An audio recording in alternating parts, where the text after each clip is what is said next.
मला सरकारी शाळेत टाकले तेव्हा माझ्या आईला खूप वाईट वाटत होते की मी हुशार आहे पण मला सरकारी शाळेत शिकावं लागतंय. तेव्हा मग अदम मॅडमांनी आईला समजवले की शाळेवर पोरं नसतात तर मुलांवर शाळा असते. तुमची मुलगी हुशार आहे मग ती कोणत्याही शाळेत असेल ती तिथे चांगले नाव कमवेल. तसेच मॅडमांनी मला खूप प्रेरित केले, नेहमी मला मार्गदर्शन करत राहिले व त्यांनी मला नेहमी प्रोत्साहन दिले. त्यांच्यामुळे मी दरवर्षी शाळेत पहिला क्रमांक मिळवायची व तसेच दहावीत सुद्धा त्यांच्या आशीर्वादामुळे व त्यांच्या प्रेरणेमुळे मी दहावीत सुद्धा पहिला क्रमांक मिळवला. त्यासाठी मी त्यांना खूप खूप धन्यवाद करते.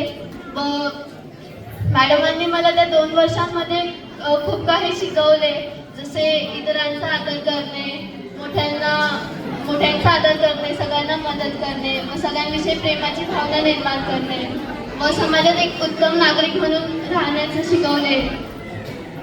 आजपर्यंत मॅडमांनी मला जे काही शिकवले त्यासाठी मी मॅडमांचे नेहमी ऋणी राहील. खूप खूप धन्यवाद मॅडम.